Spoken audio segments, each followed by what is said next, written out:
আপনি যে বললেন আপনি জানেন হিজবুত তৌহিদে কোনো আলেম নাই, না জেনে কথা বলা তো ঠিক না। না জেনে আপনি কথা বললেন আন্দাজি হিজবুত তৌহিদে কোনো আলেম নাই। হ্যাঁ, আমার দুই পাশে এনারা কেনা, ইনি হলেন কওমি মাদ্রাসার একজন আলেম, একেবারে মুফতি, উনি একজন আলেম, উনি একজন আলেম, এই যে মাওলানা মহিবুল্লাহ, এই যে উনি একজন প্রখ্যাত আলেম, মাদ্রাসার মুহতামি শিক্ষক।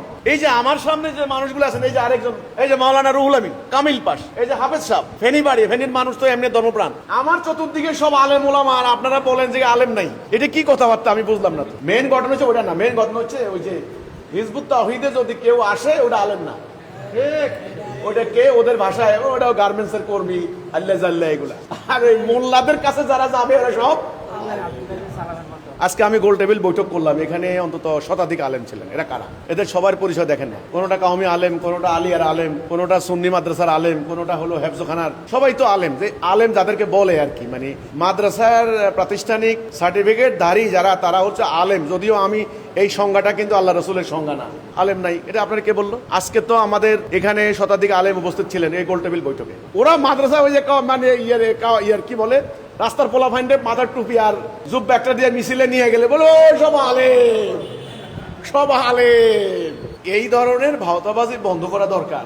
আমি কোনো রাজনীতি করতে আসি নেই, আমাকে বিজ্ঞাপন দিতে হবে, ঠিক আছে? হিজবুত তাওহীদের শত শত আলেম এখন কাজ করছেন, হাজার হাজার লক্ষ লক্ষ আলেম হিজবুত তাওহীদ আন্দোলনের জন্য দোয়া করছেন, সমর্থন করছেন, সাপোর্ট করছেন। এই উগ্রবাদী, এই ধর্ম ব্যবসায়ী, এই মব সৃষ্টিকারী, এই আলেম নামধারী, এই জালেমদের কারণে এরা এখন প্রকাশ্যের সামনে আসতে ভয় পাচ্ছেন। সময় কিন্তু বেশি নাই।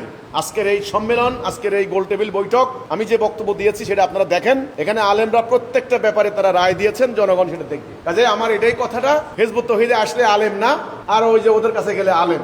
আমার কাছে যেগুলি আসবে এগুলি সব জালেম। এই ধরনের মনোভাব এই এদের, এই হিংসুক যারা এদের। আমি আপনার এই কথাটা নিতে পারলাম না, এটা ঠিক নয়। আজকের মিটিংয়ে অন্তত শতাধিক আলেম উপস্থিত ছিলেন।